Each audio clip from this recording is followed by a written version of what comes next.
He proposed after I found the hotel receipts. If that sentence sounds like the kind of dramatic moment that only happens in movies, I need to tell you now that it does not. What happened to me was real, and it happened at the worst possible time. After I found the hotel receipts. If you have never had your entire future collapse in a single moment, you cannot understand how fast the ground disappears beneath you. We had been together for a long time, long enough to believe we knew each other, long enough to book venues, send invitations, and tell family and friends that we were building a life together. The engagement felt real, the planning felt real, the future we talked about felt real, and all of it was a cover for what he was really doing when I was not looking. The hardest part to explain to people who have never experienced a betrayal this public, this devastating, and this badly timed is how much it changes not just your present but your entire past. You start replaying old conversations, old moments, old promises, and you realize none of them were what you thought they were. You realize the person you were building a future with had already been building something else on the side. And the worst part is not the betrayal itself. It is the timing. It is the fact that it happened when I was most vulnerable, most invested, most committed to a future that he had already abandoned. What I did not understand then was how much trust can blind you to patterns you would notice in anyone else's relationship. The signs were there, the distance, the secrecy, the excuses that did not quite add up. But when you are planning a wedding, when you are focused on dates and venues and guest lists, you do not scan every interaction for danger. You assume cooperation. You assume the person standing next to you at the altar is the same person you fell in love with. You are wrong. The breaking point happened after I found the hotel receipts. I was not looking for it. I was not suspicious. I was just living my life, doing the things couples do when they are about to get married, and then I saw something, heard something, or found something that changed everything. Not gradually. Not over weeks of investigation. In one moment. One sentence. One screen. One conversation. That is how betrayal usually arrives, not with a dramatic build-up, with a single piece of information that rewrites your entire reality. There is always a physical moment when the body understands before the mind does. My hands went cold. My breathing changed. The room seemed to tilt and narrow around whatever evidence I was holding or seeing. I stood there processing information that my brain refused to fully accept, because accepting it meant accepting that the person I loved most in the world had been living a lie, and that is a pill that does not go down easily, no matter how much evidence you have. Once suspicion became evidence, I entered a phase I still do not remember fondly. It was part shock, part rage, part humiliation. The timing made everything worse. This was not a random discovery on a random Tuesday. This was after I found the hotel receipts, when I was most vulnerable, most invested, most public about my commitment. The humiliation was not just private. It was shared, visible, and in some cases witnessed by the people who mattered most to me.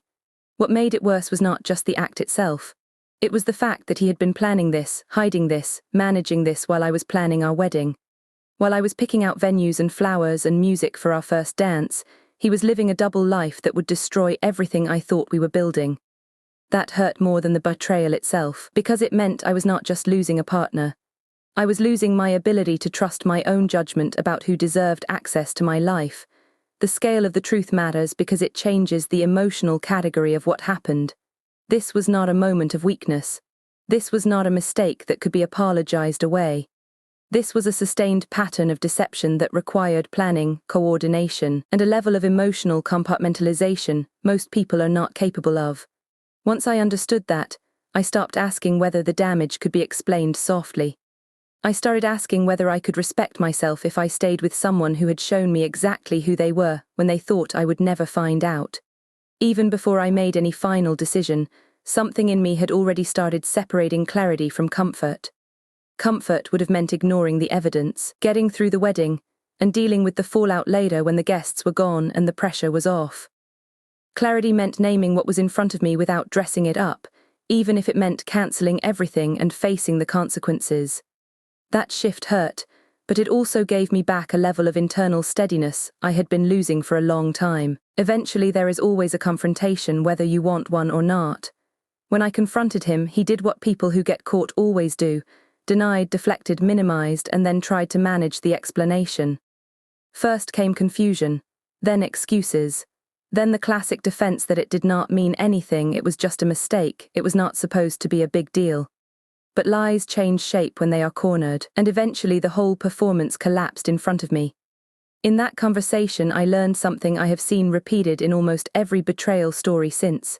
When someone has been lying for long enough, exposure does not automatically produce honesty. Often it only produces a faster, more desperate form of strategy. I also learned that closure is rarely given cleanly by the person who caused the damage. More often, closure is assembled privately from facts, behavior, silence, and the eventual realization that you no longer need a better apology in order to make a better decision. That realization was painful because it forced me to stop waiting for him to become morally elegant after choosing something much uglier. After the confrontation, the aftermath begins, and the aftermath is rarely cinematic. It is practical, repetitive, humiliating, and emotionally expensive.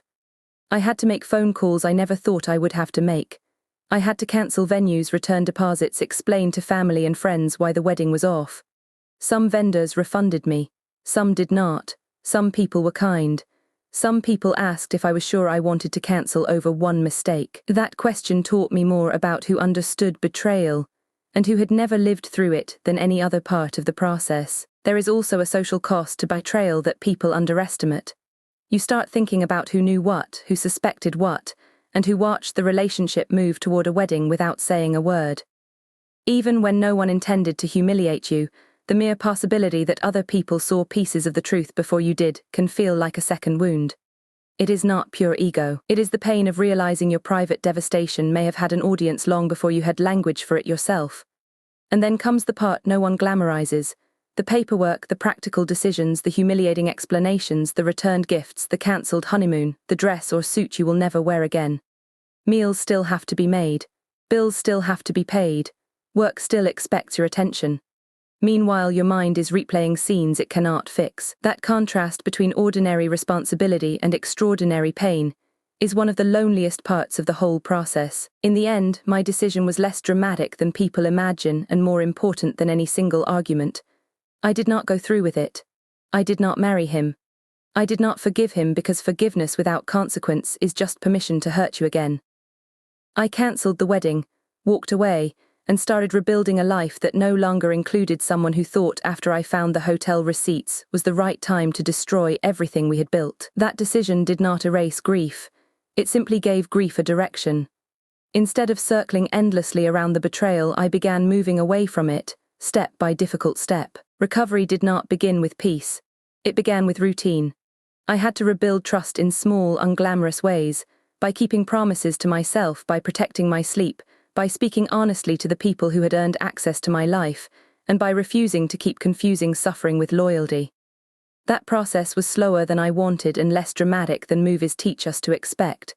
But it was real, and reality mattered more to me now than performance ever could. A major part of recovery had nothing to do with him and everything to do with identity. I had to figure out who I was when I was no longer organizing my choices around a wedding, a shared apartment, or a future that had been built on a foundation of lies. That sounds abstract until you live it. Then it becomes very practical. Different mornings, different habits, different spending, different boundaries, different standards for what gets access to your time. The rebuild was not only emotional, it was structural, and that structural change is what made the healing last instead of feeling temporary. Looking back, the moment that saved my life happened at the worst possible time. But the reason it saved everything is that it forced me to see the truth before I made a permanent legal and emotional commitment to someone who had already shown me they were not capable of honoring it. I do not tell this story because I enjoy revisiting it. I tell it because there are people still living inside the version of denial I once called trust. If you are one of them, I hope you understand this. Clarity may arrive at the worst possible time, but it is still a gift. It asks whether you will keep protecting a lie because you are afraid of what truth will cost, or whether you will accept the cost and finally keep your own dignity intact. That choice